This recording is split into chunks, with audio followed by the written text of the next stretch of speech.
politics, division between lawmakers and the nation's leader, high-stakes legislation, and questions about the future. Those are some of the challenges being faced in two governments today on two different sides of the Atlantic. I'm Carl Azus for CNN 10, and we're starting in the U.S. Capitol. The partial shutdown of the American government turns 25 days old on Tuesday. And though there have been more than 20 shutdowns since 1976, the current one that started in December is now the longest by at least 4 days. So what does that mean? For about 800,000 government workers who represent 25% of the federal workforce, it means they're still working but not getting their paychecks on time, or that they've been sent home from their jobs without pay until the partial shutdown ends. Some businesses, churches, and restaurants are offering assistance to the people affected. Most Americans aren't directly impacted by a partial shutdown, but some federal operations have slowed down, some federal departments have been closed, and museums like the Smithsonian have also been closed. Who can end it? Congress and the president when they reach an agreement on how the government will be funded. What's stopping them? As part of the funding package, President Donald Trump and Republicans insist that $5.7 billion be included to build a wall or barrier along the border between the U.S. and Mexico. Democrats do not want the wall built, so they insist that the money for it won't be included. Each side blames the other for refusing to compromise. Until they come up with a funding agreement, the partial shutdown continues, and as of last night, there was no end in sight. 10-second trivia. Which of these international organizations was formed in 1993? The European Union, the North Atlantic Treaty Organization, the League of Nations, or the United Nations? The most recently formed organization here, which was established in 1993, is the European Union. And that brings us to the other government we mentioned earlier, the Parliament of the United Kingdom, because its lawmakers are voting on a proposal to leave the European Union. No country's ever done that before, but British voters chose to in 2016 in a referendum called the Brexit, the British exit from the EU. Through a long and complicated process, the government of British Prime Minister Theresa May reached a Brexit agreement with European officials. But Britain's parliament has to approve it first, and a lot of lawmakers oppose the deal. In fact, what's called the meaningful vote on the deal was originally scheduled for December 11th. But because it looked like Parliament was going to reject it at that time, the vote was delayed until this Tuesday. Prime Minister May has been working to shore up support for the agreement. Her political opponents have been speaking out against it. If Parliament rejects the deal, Britain is still scheduled to leave the EU on March 29th.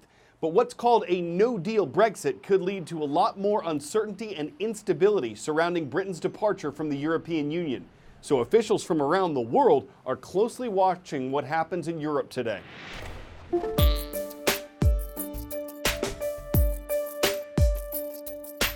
There are lots of reasons why people voted Brexit, but many of them are covered by one word: sovereignty.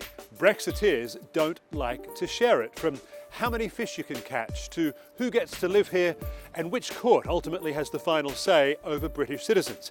Many Brits get pretty cranky at the idea of having to follow rules and regulations set in Brussels, often by people they haven't voted for.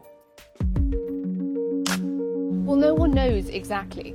Parliament's wrestled power back, and the Speaker is now breaking with parliamentary convention, so it's even harder to tell the direction than ever.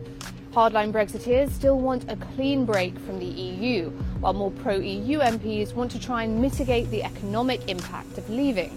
All the while, Theresa May is still struggling to discipline her party and command authority, and it seems the only thing MPs are willing to unite on is avoiding a no-deal Brexit. The Prime Minister wants one thing: the deal she negotiated with the European Union to pass Parliament. Then Brexit can begin on March 29, 2019 at 11 p.m. If her deal passes, there will be a nearly 2-year transition period where the United Kingdom will essentially be held to the same rules as before, as they try to negotiate new trade relationships before December 2020. After that, the United Kingdom will be essentially on its own, no longer subject to European rules on things like trade or immigration, or to the European Courts of Justice. It's no secret that the EU regrets Brexit and sees it as a historic mistake. If a country as large and as powerful as the United Kingdom wants to leave a club in which it helps shape the single market and benefits from security cooperation, among many other things, what does that say about the club itself? Nothing good. And so from the start, the EU's approach has been damage control. The British pound has slumped since the UK voted to leave the EU, and it could fall even further in the event of a hard or no-deal Brexit. Now, that may be some good news for tourists hoping for a cheap trip to the UK, and for some British businesses which are export-heavy.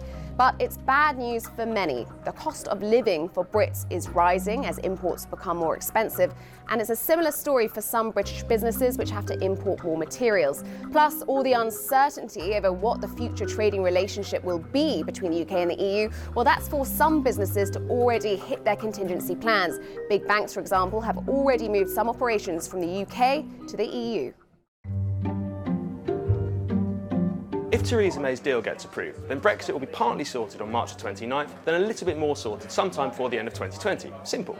If she fails, as most people expect she will, a few things could happen. She could try renegotiating with the EU, her government could collapse, there could be a general election, a second referendum, a request to extend Article 50, the scrapping of Brexit altogether, or even a no deal.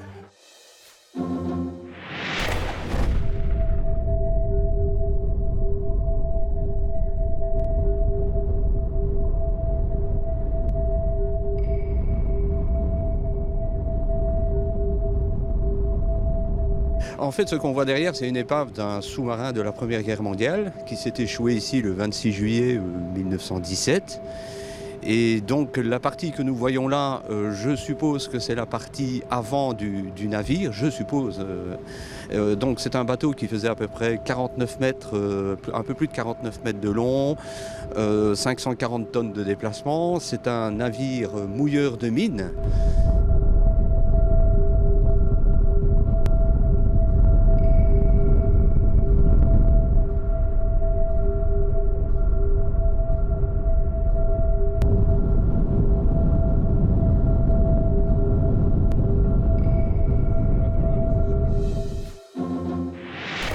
Something's missing in about 1,000 public schools in Los Angeles, California.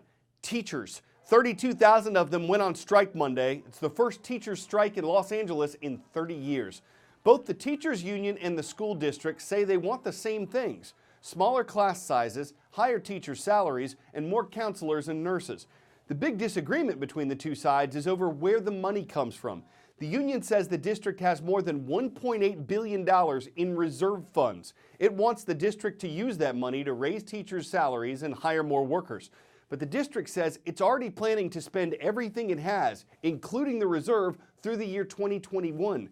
Both sides have made some compromises, but not enough to avoid the strike, and they blame each other for that. Meantime, students are still required to go to school. The district says any absences will not be excused. It's hired about 400 substitute teachers and reassigned more than 2,000 administrators to teach, but that's still thousands less than the number of teachers who are on strike. So many parents are facing some tough decisions about what to do. With 600,000 students, the Los Angeles Unified School District is the second largest system in the U.S. behind New York City.